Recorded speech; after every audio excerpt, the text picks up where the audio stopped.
Okay, my 2 cents. We are going to talk about the third Rush album, Caress of Steel.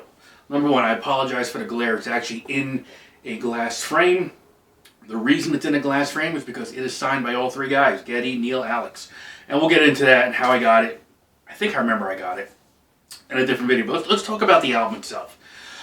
This album, when it came out, was basically almost broke the band.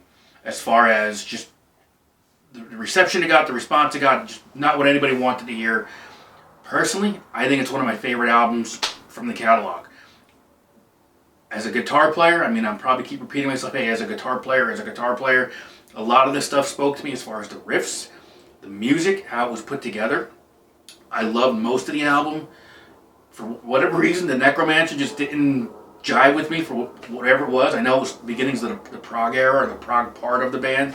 But it was the Fountain of Laminate that just really got me. I love the story. It's one of the few, I'm not saying one of the few, but of all the stories and concepts within the Rush catalog, that is the one I when I hear the music, I see the visuals, it takes me on a ride.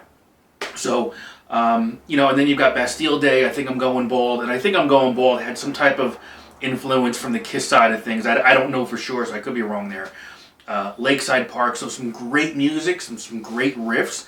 I think, when you look at Bastille Day and Lakeside Park, I think they were still kind of had that Zeppelin influence as well a little bit. But after this, I think it was, they were on their way after, once they got into 2112 again, which is a different conversation. But absolutely loved this album, really. It could be a top 5 for me. So again, loved it. I mean, my favorite, I don't know if it'd be my favorite, but certainly is up there with some of the other ones. Remember, without this album, you don't have a 2112 in my opinion. Just like you don't have a Moving Pictures if you didn't have what they did for Permanent Waves. My opinion though, again, my 2 cents, that's all it is. So if you're not really familiar with the older Rush and you're looking to kind of check things out, give this one a listen.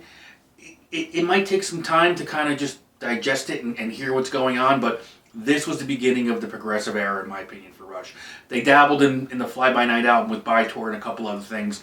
I think this is really where it began. Again, Necromancer wasn't into it, but the Fountain of Laminates for sure. And obviously we know what happened from there. So give it a listen. Love this album. Check it out.